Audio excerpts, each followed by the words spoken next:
Hello everyone, welcome to inspire classes. तो आज का नया चैप्टर स्टार्ट करते हैं। एनसीईआरटी के अकॉर्डिंग अगर बात करूं तो ये चैप्टर नंबर 6 है, वर्क, पावर एंड एनर्जी के नाम से। और बच्चों ध्यान रखना, this chapter is very very important. इस चैप्टर की इंपॉर्टेंस अपने आप में इतनी ज़्यादा है कि ये चैप्टर आपके 11th के साथ साथ 12th में भी काम आता है। दिख रहा होगा मतलब ये चैप्टर ना इतना बढ़िया है कि पूरा चैप्टर स्केलर के ऊपर बेस्ड है। भाई वर्क भी एक स्केलर क्वांटिटी, पावर भी एक स्केलर क्वांटिटी, एनर्जी भी एक स्केलर क्वांटिटी। ये इसलिए भी एक तरह से इजी कह सकते हैं क्योंकि यहाँ पे सब कुछ स्केलर हो गया। स्केलर हो गया तो इसका मतलब हम लोगों को डायरेक्शन के बारे में देखने की कोई दिक्कत ही नहीं है, क्योंकि अक्सर बच्चों को प्रॉब्लम किस में होती है? डायरेक्शंस में। जहाँ पे हमें चीज़ों में बार बार डायरेक्शंस निकालनी होती हैं कि इसकी डायरेक्शन निकालो, दो फोर्स इतने एंगल पे काम कर रहे हैं तो इतना इनका रिजल्टेंट आएगा, उसकी फिर डायरेक्शन निकालो। तो डायरेक्शन निकालते वक्त जो है लॉज ऑफ मोशन में हमें काफ़ी बातों का ध्यान रखना होता है। यहाँ पर बड़ा ईजी हो गया काम, यहाँ पर तो डायरेक्शन निकालनी ही नहीं है हमें। और इसमें आप लोग बच्चों एक वर्क एनर्जी थ्योरम भी पढ़ोगे। वो वर्क एनर्जी थ्योरम जो होती है उससे मैकेनिक्स के कॉम्प्लिकेटेड क्वेश्चंस भी चुटकियों में आसानी से सॉल्व किए जा सकते हैं। कुछ क्वेश्चंस आपको ऐसे बाद में दिखाऊंगा जब इसको मैं अप्लाई करके दिखाऊंगा कि कुछ प्रॉब्लम्स ऐसी हैं फिजिक्स में जिनको सिंपल आप अपना जितना भी तुमने लॉज ऑफ मोशन पढ़ा है उसके बिहाफ पे नहीं निकाल सकते। वहाँ पे उसको कैलकुलेट करने के लिए तुम्हें वर्क एनर्जी थ्योरम की हेल्प लेनी ही पड़ेगी। तो इसलिए work energy theorem is one of the most important and fundamental concept of this chapter. तो ये चैप्टर टोटल 3 पार्ट में ही चलेगा। सबसे पहले हम डिटेल में चर्चा करेंगे वर्क की। आपको अच्छे से डिफरेंशिएशन और इंटीग्रेशन का बेसिक मैंने सिखाया था, यहाँ पे वो काम आएगा। आपको मैंने वेक्टर सिखाया था, स्केलर प्रोडक्ट, क्योंकि यहाँ पे सब स्केलर क्वांटिटीज़ हैं तो आपको वो स्केलर प्रोडक्ट आना चाहिए। सारी प्रॉपर्टीज जाके पढ़ लेना स्केलर प्रोडक्ट की। जो आपको क्वेश्चंस भी कराए थे वहाँ पे वर्क का एग्जांपल भी दिया था। कुछ क्वेश्चन यहाँ पे भी कराऊंगा वैसे आपको वेक्टर वाले, बट काफ़ी सारी बातें मैंने ऑलरेडी वहाँ पे करा दी थी।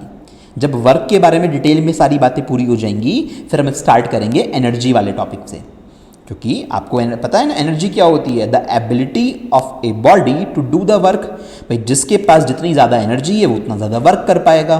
तो वर्क अगर आपको समझ में आ गया तो एनर्जी भी समझ में आ ही जाएगी, क्योंकि energy is nothing but the ability to do the work. क्योंकि जो एसआई यूनिट वर्क की होती है वही सब एनर्जी की होती है, तभी तो वर्क एनर्जी थ्योरम नाम है ना। यानी वर्क और एनर्जी इंटर कन्वर्टेबल हमारे पास होते हैं। इसके अलावा नेक्स्ट चीज़ क्या है? पावर। पावर भी स्केलर क्वांटिटी होती है। अब उस एनर्जी को किस रेट से स्पेंड किया जा रहा है या प्रोड्यूस किया जा रहा है उसको पावर बोलते हैं। भाई power is equal to energy upon time. ये तो होता है कि पर सेकंड आप कितनी एनर्जी प्रोड्यूस कर रहे हो या कंज्यूम कर रहे हो, दैट इज कॉल्ड पावर। ठीक है, सब बहुत ऊपर से अगर टर्म्स को पढ़ा जाए तो बड़ा आसान है, बट हमें इन डेप्थ स्टडी करनी है, हमें एक एक बात का अच्छे से पता होना चाहिए यहाँ पे। तो सब कुछ तुम्हें सिखाऊंगा, यहाँ पे सारी बात क्लियर हो जाएगी। तो स्टार्ट करते हैं। आज थोड़ा सा रिकॉल करा देते हैं स्केलर प्रोडक्ट की तरफ। हमने पढ़ा था ए डॉट बी अगर हम करते हैं तो mod of A mod of B cos theta, जहाँ पे ये थीटा दोनों वेक्टर्स के बीच का एंगल हुआ करता था। तो अगर मुझे दो वेक्टर्स के बीच में एंगल निकालना है तो कॉस थीटा क्या आ जाएगा? इन दोनों को नीचे ले जाओ, निकाल लेंगे आराम से हम लोग। अगर इसके अलावा हमें वेक्टर 3 डायमेंशनल में दे रखे होते थे तो उनकी डॉट निकालनी है तो क्या करते थे? आई कैप के कॉफिशिएंट्स की मल्टीप्लाई, यानी A1 B1, जे और जे वालों के कॉफिशिएंट्स की मल्टीप्लाई A2 B2, के और के कैप वालों की कॉफिशिएंट की मल्टीप्लाई, और आपस में सबको ऐड कर दिया करते थे। ये सब चीज़ें रिकॉल करा रहा हूँ ताकि तुम्हें पता लगे ऐसा कुछ पढ़ा था। डिटेल में मैंने ऑलरेडी तुम्हें वेक्टर में पढ़ाया है, एक बार वहाँ से जाके पढ़ना। यहाँ तो कुछ इन शॉर्ट में चीज़ें लिखी हुई हैं जो मेरे काम आएंगी। यहाँ पे एक चीज़ ये भी पढ़ी थी कि अगर दो वेक्टर परपेंडिकुलर होते हैं आपस में तो उनकी डॉट प्रोडक्ट 0 होती है, क्योंकि फिर उस केस में 90 डिग्री के केस में ये थीटा 90 हो जाएगा ना। कॉस 90 कितना होता है? 0 होता है। तो दैट्स वाई ए डॉट भी 0 आता है। तो अगर दो वेक्टर की डॉट प्रोडक्ट 0 है तो वो दोनों वेक्टर आपस में परपेंडिकुलर हैं, या आप उल्टा बोल लो कि दो वेक्टर परपेंडिकुलर हैं तो उनकी डॉट प्रोडक्ट 0 के इक्वल होगी। इतनी बातें क्लियर हो गई। ठीक है, मैं इस चैप्टर के लेक्चर्स बड़े बड़े नहीं लूँगा, ध्यान रखना। कोशिश करूँगा लेक्चर मैक्सिमम 40 मिनट तक जाए, 35 से 40 मिनट के बीच के लेक्चर रहें, सो दैट आप आसानी से इन चीज़ों को समझ पाओ। क्योंकि काफ़ी बार बच्चे बोलते हैं कि लेक्चर थोड़ा सा लंबा हो जाता है तो वो बोर हो जाते हैं। तो लेक्चर थोड़ा छोटा रखेंगे, 30 मिनट 35 मिनट या मैक्सिमम टू मैक्सिमम 40 मिनट तक का रखेंगे। उससे बड़ा लेक्चर कोशिश करूंगा कि कोई सा भी ना हो। मैं उतना ही कंटेंट एक बारी में लेक्चर में आपका रिकॉर्ड कराया करूंगा। ठीक है, तो चलो ये तो स्केलर प्रोडक्ट का रिकैप हो गया। अब जो कुछ क्वेश्चन है, कुछ तो वहाँ कराए थे, वहाँ से देख लेना वेक्टर में, कुछ क्वेश्चन यहाँ से देख लेते हैं अब हम लोग। ये आपका एनसीईआरटी का इसी चैप्टर में क्वेश्चन दे रखा है, example 6.1। Find the angle between force, इतने वेक्टर दे रखा है फोर्स का, एंड डिस्प्लेसमेंट, ये वेक्टर दे रखा है। Also find the projection of F on D, F वाले वेक्टर का डी पे प्रोजेक्शन भी निकालना है। तो सबसे पहले हम लोग इनके बीच में एंगल जो है उस एंगल की बात करते हैं। तो सॉल्यूशन में let angle between F and D, है ना, एफ और डी के बीच का एंगल मैं थीटा मान लेता हूँ, इज थीटा। मुझे पता है कॉस थीटा का जब फॉर्मूला लगाऊंगा तो दोनों की डॉट करनी पड़ेगी और दोनों के मैग्नीट्यूड की भी जरूरत पड़ेगी। तो मैं दोनों वेक्टर का मॉड्यूलस निकाल के रख लेता हूं पहले ही। तो इसका मॉड्यूलस क्या होगा, स्क्वायर रूट ऑफ एफ वाले वेक्टर तुम्हारे सामने हैं, 3 का स्क्वायर, 4 का स्क्वायर माइनस 5 का स्क्वायर, ये होगा ना, 3 का स्क्वायर, 4 का स्क्वायर और माइनस 5 का स्क्वायर। तो 3 का स्क्वायर 9, 4 का स्क्वायर 16, 16 और 9 25, 25 और 25 50। 50 का मतलब कैसे करोगे भाई 50 को, स्क्वायर रूट ऑफ 50 अगर आ गया तो उसका मतलब 25 मल्टीप्लाई बाई 2, यानी कि 25 में से 5 बाहर आ जाएगा रूट में से, 5 रूट 2 यूनिट हो गया। ठीक है, इसी तरह से डिस्प्लेसमेंट के बारे में देख लो। डिस्प्लेसमेंट का जब आप मैग्नीट्यूड निकालोगे तो उसका मैग्नीट्यूड भी 5 4 3, सेम वही पैरामीटर है, बस आगे पीछे लिखे हुए हैं। 5 का स्क्वायर, 4 का स्क्वायर, 3 का स्क्वायर, सेम टू सेम यही आ जाएगा 5 रूट 2 यूनिट। क्या इतनी बात समझ में आ गई? एफ और डी का तुमने मॉड्यूलस निकाल लिया। Therefore cos theta is equal to F dot D upon में एफ का मॉड्यूलस और डी का मॉड्यूलस, ये तो होता है। थोड़ा सा क्वेश्चन को आगे सॉल्व करते हैं। एफ और डी के डॉट करके लिखना है हम लोगों को। तो sir cos theta is equal to, F और डी की डॉट करेंगे तो आई कैप वालों की मल्टीप्लाई, जे वालों की मल्टीप्लाई, के वालों की मल्टीप्लाई। तो आई वालों की करो, 5 3 जा 15, तो यू विल गेट 15 अबव। ठीक है, फिर प्लस 4 4 जा 16 माइनस 5 3 जा 15, माइनस क्यों लगाया, क्योंकि 5 के पास माइनस बैठा हुआ है, 3 के पास प्लस है, तो 5 3 जा 15, माइनस का 15 आएगा, माइनस 15, ये तो सब ऊपर आया। अपॉन में दोनों का मैग्नीट्यूड है, 5 रूट 2 दोनों का है, तो दोनों को लिख दो। सर नीचे भी 5 रूट 2 आएगा एफ के लिए भी, और डी के लिए भी 5 रूट 2 आएगा। थोड़ा सॉल्व करने की कोशिश की गई तो ऊपर तो 15 कैंसिल आउट हो गए, तो ऊपर 16 बचा, नीचे कितना बचा, 5 और 5 25 हो गए, और रूट टू 2 हो गया। 2 से 16 8 टाइम्स कट जाएगा, तो theta will be equal to cos inverse 8/25। क्या मेरी बात समझ में आ रही है? अभी इसको सॉल्व नहीं कर सकते ना, तो इतना ही छोड़ देंगे। तो एंगल दोनों वेक्टर्स के बीच में हमारे पास इतना आ गया, cos inverse 8/25, that is the final answer. इतना तो पूरा हो गया, बड़ा सा आंसर था। हम लोगों को दो वेक्टर्स के बीच में एंगल निकालना आता है कि डॉट प्रोडक्ट यानी स्केलर प्रोडक्ट बड़े अच्छे से बढ़ रखी है। Now also find the projection of F on D. अब देखना इसका क्या मतलब होता है, बहुत ईजी है प्रोजेक्शन का भी मतलब। मान लो ये एफ वेक्टर ऐसे था, डी वेक्टर ऐसे था हमारे पास, है ना, दोनों के बीच का एंगल थीटा ही तो रहा होगा जो हमने निकाला है अभी। एफ का डी पे प्रोजेक्शन का मतलब एफ की डी पे जो परछाई पड़ेगी, है ना, ऐसे अगर मैं मिला दूं तो सर ये जो मैं ब्लू कलर से शेड कर रहा हूं, ये वाला जो वेक्टर आएगा, है ना, इतनी लेंथ का जो मैंने ब्लू हिस्से में शेड किया है, भाई एफ की परछाई डी वाले वेक्टर पे इतनी तो पड़ेगी। तो एफ का प्रोजेक्शन डी पे होने का मतलब क्या है, एफ की शेडो ढूंढ लो डी के ऊपर। एफ की शेडो डी के ऊपर जो ये ब्लू शेडो है, ये क्या आएगी, ये तो आपने सीख रखी है, ये आएगी एफ कॉस थीटा, हाँ या नहीं? ये शेडो कितनी आएगी, एफ कॉस थीटा आएगी सर, क्योंकि इस एफ का कंपोनेंट ही तो होगा ना ये थीटा वाला, तो एफ कॉस थीटा आएगी। तो क्या हमारा आंसर प्रोजेक्शन का एफ वेक्टर का डी पे प्रोजेक्शन का आंसर ये होगा? तो आंसर है नहीं, ये तो सिर्फ एक स्केलर वैल्यू आएगी ना, ये सिर्फ कैसी वैल्यू आएगी, स्केलर, क्योंकि f मतलब f का मैग्नीट्यूड है ना, यानी 5 रूट 2, यहाँ पे 5 रूट 2 लिख देंगे। कॉस थीटा मतलब कॉस थीटा जो भी आया है 8/25 वो लिख देंगे, तो स्केलर आया। जब आपको प्रोजेक्शन निकालना है किसी का, तो प्रोजेक्शन एक वेक्टर क्वांटिटी आना चाहिए ना। तो क्या करते हैं इसको वेक्टर बनाने के लिए, कि सर हमें इसे वेक्टर बनाना है एफ कॉस थीटा को, तो हम क्या करें, आप ये देखो कि ये एफ कॉस थीटा किस डायरेक्शन में है, सर ये वेक्टर डी के डायरेक्शन में है, तो आप डी के कैप से इसमें मल्टीप्लाई कर देना। देखो सिंपल सा रूल है, किसी भी पर्टिकुलर क्वांटिटी को अगर आपको वेक्टर बनाना है तो आप ढूंढो उस डायरेक्शन में कोई एक वेक्टर एग्जिस्ट करता है जिसे आप जानते हो। हाँ सर, इस डायरेक्शन में एक डी वेक्टर एग्जिस्ट करता है जिसे हम जानते हैं, तो आप उसके कैप से यानी उसके यूनिट वेक्टर से मल्टीप्लाई कर दो, आपकी ओरिजिनल वैल्यू बन जाएगी। तो अब मैं करने वाला हूँ यही कॉम्पोनेंट के बारे में बात। तो कॉम्पोनेंट ऑफ इसलिए कराया मैंने एक क्वेश्चन, क्योंकि बच्चों का कंपोनेंट अटक जाता है इसमें, vector F on vector D. हाँ जी, ये कंपोनेंट कितना आएगा, एफ कॉस थीटा तो आपने देख ही लिया, उसके साथ किसकी मल्टीप्लाई करनी पड़ेगी, डी कैप की। क्या मेरी बात समझ में आई? एफ कॉस थीटा तो ब्लू वाला हिस्सा, ये तो स्केलर है, साथ में इस वेक्टर के कैप से मल्टीप्लाई करनी पड़ेगी। सारी बातें हम लोग बहुत अच्छे से जानते हैं कि सर जो हमारे पास ये वेक्टर एफ है, एफ वाले वेक्टर का मैग्नीट्यूड कितना आया था, 5√2 आया था। कॉस थीटा कितना आया था, 8/25 आया था। ठीक है, डी कैप क्या होता है, वेक्टर, किसी भी वेक्टर का कैप कैसे निकालते हैं, साइड में निकाल लेना। D cap is equal to vector D को उसी के मैग्नीट्यूड से अगर डिवाइड कर दें तो उसे इसका कैप बोलते हैं। तो वेक्टर डी, हाँ जी vector D, D cap, vector D कितना था, वेक्टर डी को ढूंढो जरा, 5i 4j 3k, 5i 4j 3k। तो सर ये था 5i cap 4j cap plus 3k cap, ये तो ऊपर वेक्टर लिख दिया, अपॉन में इसका मैग्नीट्यूड, मैग्नीट्यूड कितना था 5√2, बस ये डी कैप हो गया। तो इसी डी कैप से मल्टीप्लाई करते हैं तो 5, ये साइड में इसको साइड कर दो, 5i cap plus 4j cap plus 3k cap, ठीक है ना, अपॉन में क्या 5√2। ये जो मैंने ब्लैक कलर से लिखा है ये डी कैप निकाला है मैंने, जो मल्टीप्लिकेशन में यहाँ चल रहा है। अब थोड़ा सा सॉल्व कर लीजिए, इस 5√2 से ये गायब हो गया है वाला 5√2 पूरा का पूरा।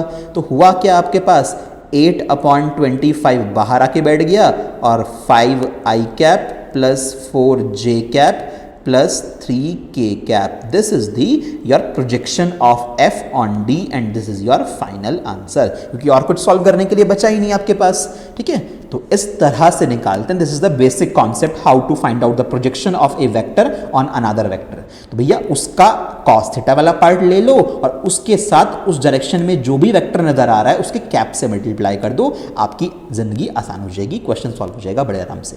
तो ये था हमारे पास एक छोटा सा क्वेश्चन जिससे मुझे वेक्टर रिकॉल कराना था। नाउ वन मोर क्वेश्चन, ये सब थोड़ा सा बता रहा हूँ ताकि तुम्हें क्वेश्चन करने आ जाए। अगला क्वेश्चन तुम्हारे लिए दूंगा करने के लिए होमवर्क से।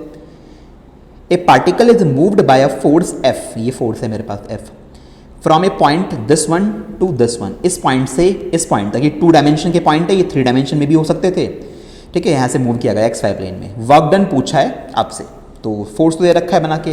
तो ये जो पॉइंट्स हैं इन पॉइंट को कैसे रिप्रेजेंट करें, ये पॉइंट होंगे कहीं पे, मतलब ऐसे अगर रिप्रेजेंट करो कायदे में तरीके से तो कैसे आएंगे। 3,0 वाला पॉइंट लगभग यहाँ पे आएगा, भी मान लो ये 1 है, ये 2 है, ये 3 है, तो ये पॉइंट 3,0 हो गया। क्या हो गया, 3,0। 2,3 वाला पॉइंट कहाँ आएगा, 1 2 1 2 और 3, ये लगभग यहाँ पे आएगा, है ना, यहाँ पे। ये हो गया 2,3 वाला पॉइंट। सर ये 2,3 वाला पॉइंट हो गया। हमें क्या करना है, फोर्स लगा के पार्टिकल को 2,3 वाले पॉइंट से 3,0 वाले पॉइंट पे लेके जाना है। यानी हमारा जो डिस्प्लेसमेंट होना चाहिए, डिस्प्लेसमेंट वेक्टर ऐसे होना चाहिए।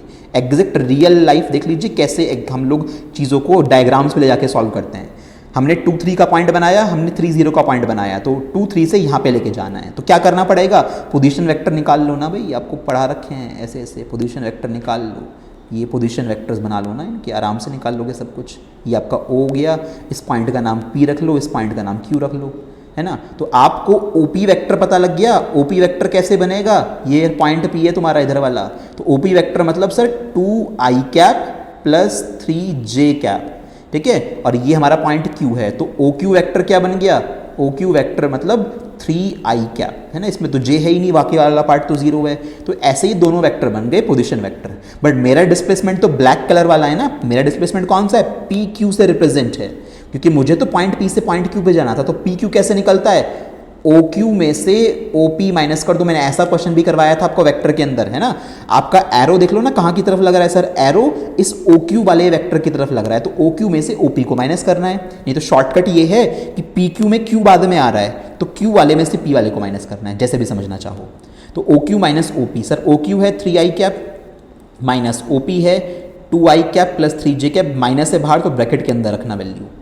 3i में से 2i गए, बेचारा 1i कैप बचा, माइनस का 3j कैप बचा। तो ये हो गया आपके पास डिस्प्लेसमेंट वेक्टर PQ।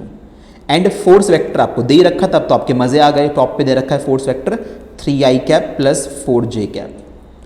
आपसे वर्क डन पूछा है, तो भैया वर्क डन क्या होता है, work done is equal to force into displacement. इतनी बात आप सर आपने तो पढ़ा ही नहीं, बट इतनी बात तो आपको एग्जांपल में डॉट में पता ही थी ना, जब आपको डॉट प्रोडक्ट पढ़ाया था, तो इतना तो आप वहीं से देख लो। इसलिए मैं करा देता हूँ इसको अभी पहले ही, क्योंकि मैंने अभी तो वर्क स्टार्ट ही नहीं करा, अभी तो मैं सबको बस बेसिक से वेक्टर के बारे में बता रहा हूँ। एफ वाला वेक्टर सर ये रहा, डी वाला वेक्टर ये रहा, यानी डिस्प्लेसमेंट वाला वेक्टर सर एफ वाला वेक्टर है 3i प्लस 4j, और आपका डी वाला वेक्टर जो आया है वो आया है i कैप माइनस 3j।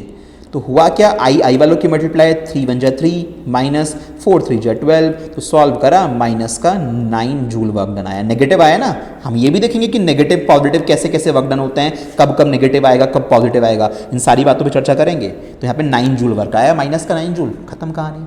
तो ऐसे क्वेश्चंस क्रैक करने आपको आने चाहिए मजे में। Now this question again from NCERT and this is your homework. ये होमवर्क से करोगे 6.11 है। मैंने एनसीईआरटी के क्वेश्चन प्रॉपरली ढूंढ के रखे हुए कि किस टॉपिक के बाद मुझे कौन सा क्वेश्चन कराना है, क्योंकि एनसीईआरटी में रैंडमली दे रखा है सब कुछ, आपको पहले भी बोला था, उसको सही से कराने का तरीका आना चाहिए। फोर्स वाला वेक्टर आपके सामने है डायरेक्ट, कोई दिक्कत नहीं है। यहाँ पे हुआ क्या है कि आपसे वर्क डन पूछ लिया when the body is moving at distance of 4 metre along the Z axis. अब पॉजिटिव नेगेटिव कुछ दिया नहीं है तो बाय डिफॉल्ट पॉजिटिव, तो 4 मीटर जेड एक्सिस में चलने का मतलब क्या है कि भैया डी वेक्टर जो हो गया वो 4 के कैप हो गया। This is the main logic जो आपको क्रैक करना था इस क्वेश्चन में। अब डी पता लग गया, एफ पता लग गया, अब तो वर्क डन निकालने में कोई दिक्कत ही नहीं है। समझ में आ गई ना बात भाई। आप 4 मीटर चले हो किस डायरेक्शन में, जेड एक्सिस पे, जेड के बारे में उसने कुछ बोला नहीं है, तो by default positive Z axis पे के कैप आता है, तो के कैप 4 मीटर के कैप यानी 4 के कैप। ये डिस्प्लेसमेंट वेक्टर डिजाइन हुआ, ये मैंने तुम्हें हिंट दे दिया इस क्वेश्चन को सॉल्व करने का। अब इसके हिसाब से अपने आप करना, ठीक है। तो ये तुम्हारा होमवर्क। चलिए now comes to the work. Now story start करते हैं कि सर वर्क कार्य है ना, वर्क को क्या बोलते हैं हिंदी में, वर्क को हिंदी में हम लोग प्रोनाउंस करते हैं कार्य। वर्क से क्या मतलब है, फिजिक्स क्या कहती है, किस चीज को फिजिक्स वर्क बोलती है। तो फिजिक्स वर्क इस चीज को बोलती है, सुनना ध्यान से बात, कि work is said to be done by a force, किसी फोर्स के थ्रू वर्क डन हुआ है ऐसा कब कहा जाएगा, when the point of application of force, ध्यान रखना ये मेरी बात बहुत अच्छे से, when the point of application of the force is displaced under the influence of this force, या you can say displaced by the force, उस फोर्स के वजह से डिस्प्लेसमेंट हुआ। हमें वो डिस्प्लेसमेंट कौन सा देखना था, जिस पॉइंट पे आपने फोर्स लगाया उस पर्टिकुलर पॉइंट का जो डिस्प्लेसमेंट है हमें उससे मतलब है। ध्यान रखना यहाँ पे फोर्स है, ठीक है, फोर्स के साथ जो डिस्प्लेसमेंट लेते हैं वो डिस्प्लेसमेंट कौन सा है, when the point of application of that force, जिस पॉइंट पे फोर्स लगाया वो पर्टिकुलर पॉइंट का डिस्प्लेसमेंट कितना हुआ। जैसे एग्जांपल के तौर पे यहाँ पे आपके पास ये ब्लॉक था, है ना, और सपोज ये ब्लॉक था किसी रबर का बना हुआ, यहाँ पे इस पॉइंट पे इस पे फोर्स लगाया गया और ये हुआ क्या कि ये ब्लॉक जो है कुछ ऐसे दब गया, है ना, बिल्कुल ऐसे हो जाएगा, ऐसे हो गया, फोर्स लगा रखा है ना, ये बिल्कुल ये हिस्सा अंदर दब गया। तो इस पॉइंट का कितना डिस्प्लेसमेंट हुआ, सपोज x मीटर डिस्प्लेसमेंट हुआ इस पॉइंट का। भाई आपने पिन चुबाई, ये पिन अंदर तक चली गई इसमें, यहां तक ब्लॉक नहीं चला, ब्लॉक अपनी जगह पे है, बट पिन अंदर घुस गई इसमें, यानी कि वो हिस्सा दब गया अंदर की तरफ, तो हाँ डिस्प्लेसमेंट हुआ है। हमें डिस्प्लेसमेंट किसका दिखना होता है, point of application of the force, यानी फोर्स मल्टीप्लाई बाय डिस्प्लेसमेंट किस चीज का, point of application of the force, जिस पर्टिकुलर पॉइंट पे फोर्स लगाया गया था उस पॉइंट का कितना डिस्प्लेसमेंट हुआ है, ये बात काम आएगी। इसको मैं आगे जस्टिफाई करके दिखाऊंगा तुम्हें कि क्या फर्क पड़ेगा, कैसे क्वेश्चन हमारा गलत हो जाएगा अगर हम लोग सिर्फ ये याद रखेंगे छोटी क्लासों की तरह कि वर्क डन क्या होता है, फोर्स इनटू डिस्प्लेसमेंट। अगर इतना याद रखोगे तो अब बहुत जगह मार खा जाओगे, अब 11th में बहुत गलतियां हो जाएंगी। तो अब आपको सिर्फ फोर्स इनटू डिस्प्लेसमेंट नहीं याद रखना, force into displacement of the point of application of the force, किस चीज का डिस्प्लेसमेंट, जिस पॉइंट पे फोर्स लगाया गया था उस चीज का डिस्प्लेसमेंट, ठीक है। तो वर्क डन हमें पता है डॉट प्रोडक्ट से मिलता है फोर्स और डिस्प्लेसमेंट के, तो यानी W is equal to F dot S। Dot product से हमेशा स्केलर क्वांटिटी आती है, इसलिए वर्क डन भी स्केलर होगा। मतलब भाई F फोर्स लगाया, उसके दो कंपोनेंट तोड़ लिए, ये डिस्प्लेसमेंट किसने करवाया, सर ये डिस्प्लेसमेंट F cos थीटा ने करवाया, तो F cos थीटा फोर्स आया, और जिस पॉइंट पे फोर्स लगाया गया था उस पॉइंट की वजह से ये ब्लॉक डिस्प्लेस होके यहाँ पे वो आ गया, यानी point of application of force का डिस्प्लेसमेंट यहाँ से लेके यहाँ तक हुआ, मैंने उससे मल्टीप्लाई कर दी, तो ये बना एफ एस कॉस थीटा, जिसको अरेंज करके एफ डॉट एस लिख पाए। यहाँ पे हम एक हेडिंग और लिख लेंगे साथ में, क्या, ये जो हम यहाँ से शुरू कर रहे हैं, this is what, this is work done bye a constant force, जो आपने 9th में भी पढ़ा हुआ है है ना। इसके बाद फिर अब वेरिएबल फोर्स के कॉन्सेप्ट भी देखेंगे यहाँ पे कि फोर्स वेरी करेगा, बदलेगा तो क्या करेंगे। तो यहाँ से जो फार्मूला वगैरह जो भी तुमने अप्लाई किया है ये कब एप्लीकेबल है, जब आपका ये जो फोर्स है ये समय के साथ बदल ना रहा हो, ये कांस्टेंट फोर्स हो, then you can apply this type of formula. यहाँ पे एस क्या है, सिर्फ डिस्प्लेसमेंट कभी मत बोलना, क्या है, the displacement of the point of application of the force. किस चीज का displacement, point of application of the force, जिस पॉइंट पे फोर्स लगाया है उसका डिस्प्लेसमेंट। देख लेना, ये स्टार मार्क करके लिख रहा हूं कि वर्क डन कैसे याद रखेंगे, force into displacement of point of application of that force. सोचो जरा इसका क्या फर्क पड़ेगा, मैं तुम दिखाता हूं जरा एक छोटा सा एग्जांपल यहीं पे करके।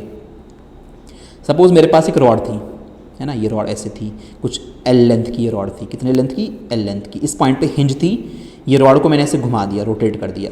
रोटेट करने के बाद इसे छोड़ दूंगा, यहाँ पे फिक्स्ड है, तो उसका ये एंड जो है ये घूम के नीचे आ जाएगा, यानी थोड़ी देर के बाद इस रॉड की पोजीशन ऐसी हो जाएगी, है ना, ये जो है ऐसे आ गया ना, यूँ चल के आ गया। तो ये यहाँ पे फिक्स्ड है, जैसे इस रॉड को छोड़ दूंगा तो ये यहाँ पे आ जाएगी। आपसे पूछा जाएगा find the work done by the gravity, find the work done by the gravity. तो आप सोचोगे कि पहले ये रॉड के पॉइंट जो था, ये वाला पॉइंट, इस पॉइंट का डिस्प्लेसमेंट पूछा तुमसे, है ना, ये पॉइंट पी जो है, सर पॉइंट पी पहले यहाँ पे था, फिर पॉइंट पी यहाँ पे आ गया इस जगह पे थोड़ी देर के बाद। हाँ बिल्कुल ठीक है, पॉइंट पी तो ऐसे ही आया होगा ना कि ये एंड तो फिक्स है, रॉड को अगर छोड़ दिया होगा तो ये रॉड फिसल के यूँ आ जाएगी, ऐसे हो जाएगा सिस्टम। सर पॉइंट पी कितना डिस्प्लेसमेंट हुआ, रॉड की लेंथ जितनी होगी उतना हुआ, आप ये सोचोगे, है ना। भाई ये रॉड की लेंथ एल है, भाई पहले पॉइंट पी जहाँ पे है, पॉइंट पी का लेवल पहले का, अब का लेवल, दोनों में गैप एल का है ना। तो वर्क डन, आप सोचोगे work done is equal to force, force कौन सा, ग्रेविटी वाला पूछा था उसने, तो ग्रेविटी वाला फोर्स आपने mg लिख दिया, इनटू आपको सिर्फ ये याद था, आपको ये वाला फॉर्मूला याद नहीं था, आपको सिर्फ क्या याद था, आपको तो सिर्फ ये याद था कि भैया force work done is equal to force into displacement होता है, तो आपने वही लगाने की कोशिश करी, work done is equal to force, force into displacement, है ना, force into displacement. Sir displacement point P का कितना हुआ, पॉइंट पी जिस लेवल पे था वहां से यहाँ पे आ गया, तो एल डिस्प्लेसमेंट हुआ, आपने आंसर दिया mgl, और ये आंसर पूरी तरह से गलत है।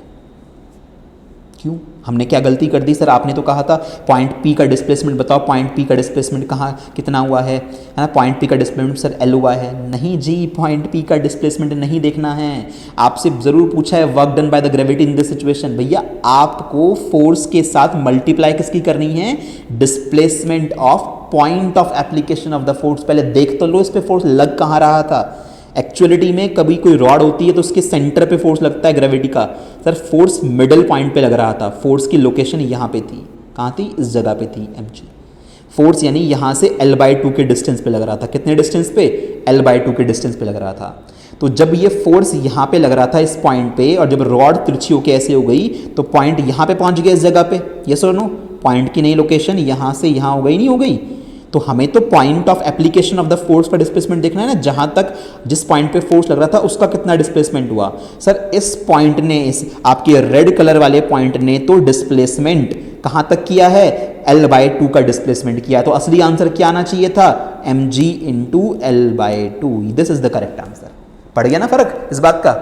भाई अगर आप नॉर्मल ये सोच के निकालो फोर्स इनटू डिस्प्लेसमेंट, तो आप डिस्प्लेसमेंट कैसे निकालोगे कि रॉड पहले यहाँ पे थी, फिर रॉड का ये पॉइंट इधर आ गया, तो इसका मतलब एल डिस्प्लेसमेंट हुआ, ये आंसर आना चाहिए। जबकि डिस्प्लेसमेंट किसका चेक करते हैं, point of application of the force, उस रॉड पे जिस जगह वो फोर्स काम कर रहा था उस पॉइंट में कितना डिस्प्लेसमेंट हुआ है। सर वो पॉइंट तो पहले यहाँ था, रॉड जब वर्टिकल हो जाएगी तो वो पॉइंट सेंटर ऑफ ग्रेविटी वाला यहाँ आ जाएगा, तो इस पॉइंट में तो l/2 का डिस्प्लेसमेंट हुआ, तो ये सही आंसर है। इसलिए इस फॉर्मूले की इंपॉर्टेंस है, अब से हम लोग 11th क्लास में इसको ऐसे ही याद रखेंगे। तो work done by a constant force आप ऐसे याद रखोगे हमेशा, ठीक है। इंपॉर्टेंट बात थी बतानी, बता दी मैंने आपको ना। भी छोटी मोटी चीजें देख लो। सर वर्क एक स्केलर क्वांटिटी होता है, हाँ जी हमें पता है।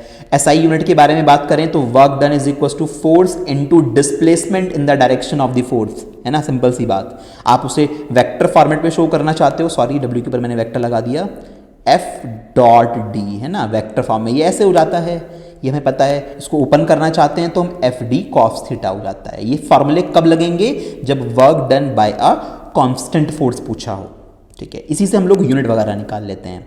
फोर्स की यूनिट न्यूटन, डिस्प्लेसमेंट की यूनिट मीटर, तो न्यूटन के बराबर में मीटर बैठेगा, तो न्यूटन अपॉन मीटर मत बोल देना गलती से भी, न्यूटन स्लैश मीटर यानी न्यूटन मीटर। तो या तो न्यूटन मीटर बोल लीजिए, ये भी आपको पता होनी चाहिए, नहीं तो अपनी ज़िंदगी आसान बनाने के लिए, अपना काम आसान करने के लिए ईजी सी यूनिट बना ली जूल। तो जूल या न्यूटन मीटर दोनों ही एसआई यूनिट्स हैं वर्क डन की। सीजीएस यूनिट इजी वाली याद रखना, अर्ग, और आपको दोनों में रिलेशन भी याद है, ये आप लोगों ने प्रूव भी किया था डायमेंशन के अंदर कि 1 जूल में 10⁷ अर्ग होते हैं। भाई जूल बड़ी क्वांटिटी है तो इस तरह से आएगा ही आएगा। ठीक है, तो ये बात हमें समझ में आ गई। इसके अलावा और क्या हो सकता है, एक और दूसरी यूनिट होती है वर्क की जो अक्सर मैं आपको एनर्जी में दिखाऊंगा, इलेक्ट्रॉन वोल्ट। ये आपको एनर्जी में ज़्यादा काम आएगी क्योंकि एनर्जी और वर्क को रिलेट होते हैं। तो एक इलेक्ट्रॉन वोल्ट कितना होता है, जितना इलेक्ट्रॉन का चार्ज होता है। तो एक इलेक्ट्रॉन वोल्ट ई छोटा बनता है, वी बड़ा बनता है, तो इसकी वैल्यू होती है जितना एक इलेक्ट्रॉन पे चार्ज होता है 1.6 × 10⁻⁻19। इतनी वैल्यू का तो चार्ज होता है। एनर्जी है तो ये वर्क है तो किस में आएगा आंसर, जूल के अंदर आएगा। तो ऐसे हम लोग याद रख सकते हैं इलेक्ट्रॉन वोल्ट वाली यूनिट को। ये भी वर्क डन की या आप बोल सकते हो एनर्जी की ही यूनिट है। तो वर्क डन का बेसिक समझ में आया। वर्क डन में आपको कांस्टेंट फोर्स के थ्रू वर्क डन समझाया अच्छे से कि force into displacement of the point of application of the force. जिस पॉइंट पे फोर्स लगाया गया है उस पॉइंट में कितना डिस्प्लेसमेंट हुआ है वो देखना होता है। ठीक है भाई, क्वेश्चन देख लेते हैं एक आध अब इसी बात पे। कांस्टेंट फोर्स का वर्क डन पढ़ा रहा हूं मैं, दोबारा से तुम्हें रिकॉल करा दूं। A box is moved on a horizontal surface by applying a force of 60 Newton at an angle of 60 degree. ठीक है, find the work done during the displacement of the box over a distance of 500 metre. अब ये block चल के यहाँ पे आ गया, भाई फोर्स इस पॉइंट पे लगाया था तो ये पॉइंट इधर आ गया, नहीं आ गया, तो इसलिए डिस्प्लेसमेंट इस पॉइंट का ही तो 500 मीटर होता है। सेंट्रल पॉइंट का डिस्प्लेसमेंट ही तो देखते हो आप हमेशा। तो सर ये सब ठीक है, अब फोर्स 60 न्यूटन है बट इसके इस कंपोनेंट ने इसको डिस्प्लेस कराया, किसने, F cos 60 की वजह से डिस्प्लेसमेंट हुआ। तो sir work done by a constant force is written as, force कितना फोर्स लगा, F cos 60 का फोर्स लगा, F cos 60 into displacement of point of application of the force. Sir जिस पॉइंट पे फोर्स लगाया गया था उस पॉइंट का डिस्प्लेसमेंट कितना हुआ, 500 मीटर का हुआ, इनटू डिस्प्लेसमेंट 500 मीटर। F की वैल्यू 60 है, cos 60 कितना होता है, हाफ होता है, इनटू 500। 2 से इसको 3 टाइम्स कट कर लो, 5 3 जा 15, 15,000 जूल, जिसको आप 15 kJ किलो जूल भी लिख सकते हो। ए ऑप्शन आपका करेक्ट आंसर आ गया। बड़ा इजी सा क्वेश्चन था, स्ट्रेट फॉरवर्ड सा, जस्ट वैल्यू अप्लाई करके निकालना था। तो अगेन फिर से बोल रहा हूं बच्चों, ये जो आपने वर्क डन निकाला यहाँ पे जो 60 न्यूटन का फोर्स है, it is a constant force, ये बार बार चेंज नहीं हो रहा है। दैट्स वाई आप इतना आसानी से इसको निकाल पाए। आपने सिर्फ उसका कंपोनेंट ले लिया जिस डायरेक्शन में डिस्प्लेसमेंट हो रहा है, और डिस्प्लेसमेंट जिस पॉइंट पे आपने फोर्स लगाया उसका डिस्प्लेसमेंट 500 मीटर का हुआ, तो उससे मल्टीप्लाई करके वैल्यू कैलकुलेट कर डाली। ठीक है जी, थोड़ा सा और आगे बढ़ते हैं। A man moves on a straight horizontal road with a block of mass 2 kilogram in his hand। एक बंदा है यहाँ पे, है ना, वो अपना आराम से एक रोड पे जा रहा था और उसके हाथ में एक ब्लॉक था, है ना, 2 किलो का एक ब्लॉक था उसके हाथ में। चलो ठीक है, ये किसी रोड पे रोड बना देते हैं ना, ऐसे ये किसी रोड पे चलते हुए आगे की तरफ जा रहा था। If he covers a distance of 400 meter with an acceleration of 0.5 metre पर सेकेंड स्क्वायर, ये बंदा 0.5 मीटर पर सेकेंड स्क्वायर के एक्सेलरेशन से जा रहा था, और थोड़ी देर के बाद ये बंदा चलते चलते, है ना, किसी भी इंस्टेंट ऑफ टाइम पे कितना कवर कर गया, 40 मीटर। तो किसी इंस्टेंट ऑफ टाइम पे इस बंदे की शक्ल हमने देखी है ना। अब ये मत बोलना कि ब्लैक से रेड कैसे हो गया, ठीक है, वो तो कोई बात नहीं, कलर तो चेंज करते रहते हैं। तो यहाँ से ये बंदा यहाँ पे पहुँचा, तो यहाँ से इसका डिस्प्लेसमेंट ब्लॉक टू ब्लॉक ले लो, कैसे भी ले लो, 40 मीटर चल चुका ये। पूछते को बोला इसने, if it covers distance of 40 metre, इतने एक्सेलरेशन से 40 मीटर चल चुका। Find the work done by the man on the block. इस मैन ने ब्लॉक पे कितना वर्क किया है during the motion as observed from the ground, अगर मोशन को ग्राउंड से ऑब्जर्व करा जाए तो। अब सुनना जरा ध्यान से भाई, इस मैन ने work done by the man पूछा है, work done by the man पूछा है, ध्यान से सुनना जरा। Work done by the man on this block, ये पर्सन चल के जा रहा है 0.5 मीटर पर सेकेंड स्क्वायर के एक्सेलरेशन से, 2 किलोग्राम का ब्लॉक इसने अपने हाथ में उठा रखा है। तो इस सिचुएशन में जो यहाँ पे फोर्स वर्क कर रहा होगा इसके ऊपर, वो फोर्स कितना वर्क कर रहा होगा, वो फोर्स मास इनटू एक्सेलरेशन से निकलेगा। F is equal to mass कितना है सर 2 किलोग्राम का है, एक्सेलरेशन कितना है 0.5 मीटर पर सेकेंड स्क्वायर, 5 टू 10 यानी 1 न्यूटन का फोर्स लगा हुआ है। 1 न्यूटन का फोर्स लगा के इस बंदे ने इस ब्लॉक को उठा रखा है, अपने हाथ में पकड़ रखा है 1 न्यूटन के फोर्स से, है ना, और लगातार ये चले जा रहा है चले जा रहा है चले जा रहा है आगे की तरफ। तो आपसे पूछा है कि कितना वर्क डन किया होगा इस पर्सन ने अगर हम मोशन को ग्राउंड से ऑब्जर्व करें तो भैया वर्क डन, डिस्प्लेसमेंट कितना करा इसने 40 मीटर का करा डिस्प्लेसमेंट। तो वर्क डन कितना हो जाएगा W is equal to force 1 newton, force कितना लगाया 1 न्यूटन। खुद सोचो ना भाई, इस ब्लॉक इस पर्सन ये पर्सन खुद आगे की तरफ जा रहा है, यानी आगे की तरफ अपनी बॉडी को पुश कर रहा होगा ना, तो ब्लॉक पर भी ये पर्सन आगे फोर्स लगा रहा है। ऐसा मत समझना कभी भी कि ये ब्लॉक पे इस पर्सन ने ऊपर की तरफ फोर्स लगा रखा है, खींच रखा है इसको, वहां पकड़ तो रखा होगा, ये बात तो मानता हूं कि इसकी ग्रेविटी नीचे की तरफ काम कर रही होगी, एक पुशिंग फोर्स ये ऊपर की तरफ लगा रहा होगा, वो तो ठीक है। बट इस ब्लॉक को चलाने के लिए उसे अपनी बॉडी को भी तो आगे चलाना पड़ेगा, तो उसकी बॉडी आगे की तरफ चल रही है, यानी ये ब्लॉक भी आगे की तरफ चल रहा है, यानी इस ब्लॉक पे फोर्स आगे की तरफ लगा रहा हूं तो ये ब्लॉक आगे की तरफ चल रहा है पर्सन के साथ साथ।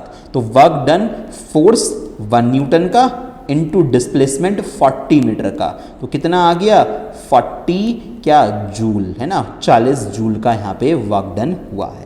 That is a simple answer, बहुत स्ट्रेट फॉरवर्ड सा, क्योंकि इस ब्लॉक को चलाने के लिए आगे की तरफ पुश करना पड़ेगा ना हाथ से। थोड़ा सा मान लो कि आप हाथ पे ब्लॉक लेके जा रहे हो तो आगे की तरफ फोर्स, क्योंकि आपकी बॉडी में एक्सेलरेशन है, यानी आपकी बॉडी अगर आप कांस्टेंट स्पीड से जा रहे होते फिर नहीं होता, ध्यान रखना इस बात, इस क्वेश्चन में ध्यान रखना।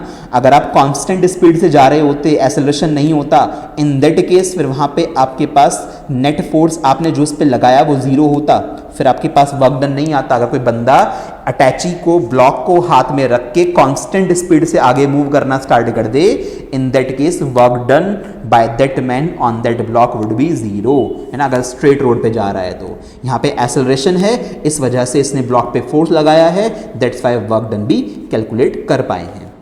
इतनी बात समझ में आ गई। अब नेक्स्ट टॉपिक जो हम कल को पढ़ेंगे या नेक्स्ट लेक्चर जब आएगा तब पढ़ेंगे, पॉजिटिव, नेगेटिव और 0 वर्क डन कब कब होते हैं। हमें ये समझना ज़रूरी है भैया, वर्क डन स्केलर क्वांटिटी होती है, हमें समझ में आया। अगर स्केलर है तो पॉजिटिव, नेगेटिव और 0 वैल्यू एग्जिस्ट कर सकती हैं इन चीज़ों की, ठीक है। तो हम लोग देखेंगे कि किस सिचुएशन में वर्क डन पॉजिटिव होता है, किस सिचुएशन में वर्क डन नेगेटिव होता है और कब वर्क डन 0 भी हो सकता है। तो इन सारी बातों को डिस्कस किया जाएगा नेक्स्ट आने वाले लेक्चर में। तो आज तो एक इंट्रोडक्शन बेस्ड लेक्चर था जिसमें आपको काफ़ी सारी इंपॉर्टेंट बातें मैंने डिस्कस कराई है।